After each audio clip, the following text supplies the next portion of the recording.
నేను నాకెందుకులే అని నా సినిమాలు నేను చేసుకుంటున్నా.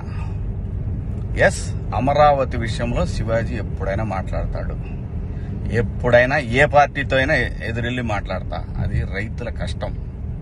ఆ కష్టాన్ని మీరు మీ ఇష్టం వచ్చినట్టు ఎవరికాళ్ళు వాడేసుకుందామంటే చూస్తా ఊరుకోం. ఏంటి, నేను ఈ సినిమా రిలీజ్ ముందు ఇచ్చిన ఇంటర్వ్యూ మీ అందరికి చాలా ఇబ్బందిగా అనిపించింది కదా. నేను ఎప్పుడైనా మాడతా గురు, ఎవడికి భయపడను. మీలాగా ఆడెవడో ఇచ్చే పేటీఎం డబ్బుల కోసం నా బతుకు నడిస్తే చాలులే అని అనుకుని పోయే రకాన్ని కాదు నేను.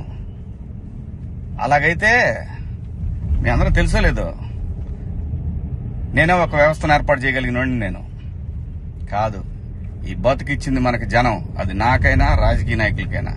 మధ్యలో పేటీఎం గాళ్ళు ఉన్నారు చూసారా మీరు, మీ అందరూ ఈ సినిమాని ఆపగలరేమో, మీరు శివాజీని ఆపలేరుగా. ఏంటి, సినిమాని ఎలా ఆపగలరు మీరు? మొత్తానికి ట్వీట్లు వేసి ఇన్స్టాలో మీ ఇష్టం వచ్చినట్టు రెచ్చిపోయి సినిమాకి కొంతమంది ఇక్కడ రెగ్యులర్ గా రివ్యూలు ఇచ్చే వాళ్ళతోటి రాపిచ్చేసి కింద కామెంట్లు పెట్టిచ్చేసి, ఒకడైతే వాడికి ఒక 100K సబ్స్క్రైబర్స్ ఉంటాడు.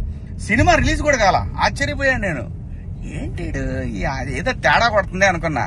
అయినా నేను కంప్లైంట్ ఇద్దాం అనుకున్నా. అయినా వద్దు పిల్లనాళ్ళు బాధపడ్డాను. కానీ రే, పేటీఎం బ్యాచ్ నన్ను తగులుకుందాం అనుకుంటే మీ ఓడికే ప్రమాదం. గుర్తుపెట్టుకోండి, నేను జనం కోసం బతికే మనిషిని, జనం డబ్బుల కోసం బతికే మనిషిని కాదు. వద్దు గురు, నా జోలి వద్దు. జగన్ గారు, నేను మళ్ళీ చెప్తున్నా, నాకు రాజకీయాలు వద్దు. నాకు కావాల్సింది, నేను అమరావతి రైతుల కోసం నిలబడ్డాను, జనం కోసం నిలబడతా. అది ఏ పార్టీ అయినా, అది మీరైనా ఇంకో పార్టీ అని ఎవరైనా సరే, ఎదురొస్తే జనానికి ఎదురొస్తే మాత్రం నేను నిలబడతా. కానీ నేను మాట్లాడుకుందా ఇంక నుంచి.